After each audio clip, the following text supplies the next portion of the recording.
నెల్లూరు జిల్లా మర్రిపాడు మండలం చిన్నమాచనూరు పంచాయతీలోని పోలిరెడ్డిపల్లి గ్రామంలో ఆశ్చర్యకర సంఘటన చోటు చేసుకుంది. గ్రామ చెరువు సమీపంలోని ఓ వేప చెట్టుకు పాలు కారుతున్నట్లు గమనించిన పశువుల కాపరులు గ్రామస్తులకు సమాచారం అందించారు. వెంటనే వేప చెట్టు వద్దకు చేరుకున్న పలువురు గ్రామస్తులు వేప చెట్టుపై తెల్లటి ద్రవంలా కారుతున్నట్టు గుర్తించి ఆశ్చర్యానికి గురయ్యారు. ఈ సమాచారం ఆనోట ఈనోట విన్న గ్రామస్తులు తెలుసుకుని గ్రామంలోని పలువురు దైవ నిర్ణయంగా భావించి పూజలు ప్రారంభించారు.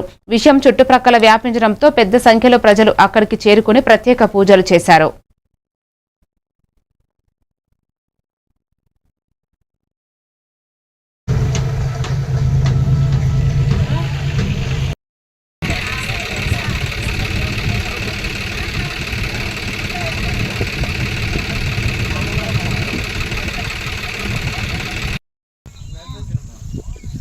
మాకు దేవత లేకుండా తీసుకుంటారా?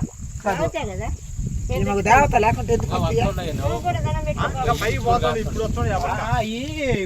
ఇంకా పైకి జల ముందు ఏడుకున్నది ఏడా మళ్ళీ ఇక్కడికి వచ్చింది.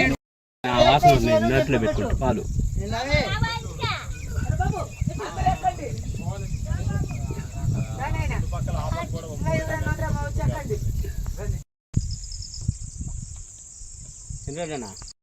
మాది పోలిరెడ్డిపల్లె ఇండియాలో ఓపులరెడ్డి ఒక రైతును. మా ఊరు చెరువు కట్టకాడ ఒక యాప చెట్టుకు పాలు కారుతూ ఉండయి. ఈ విషయం 4 రోజుల నుంచి కూడా జరిగే సంగతి అందరికీ తెలుసు.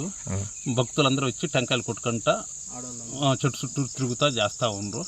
మరి అది అందరికీ ఆశ్చర్యకరంగా ఉంది. పలానా దగ్గర పోలిరెడ్డిపల్లి గ్రామంలో యాప చెట్టుకి పాలు కారుతున్నాయి. మేకలలో వచ్చి చెప్పడం వలన అందరూ వచ్చి పూజ చేసుకుంటున్నారు.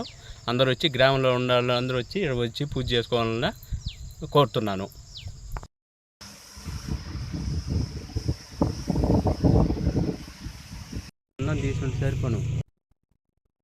నిర్మల్ జిల్లా ఖానాపూర్ పట్టణ కేంద్రంలో ఉన్న జంగల్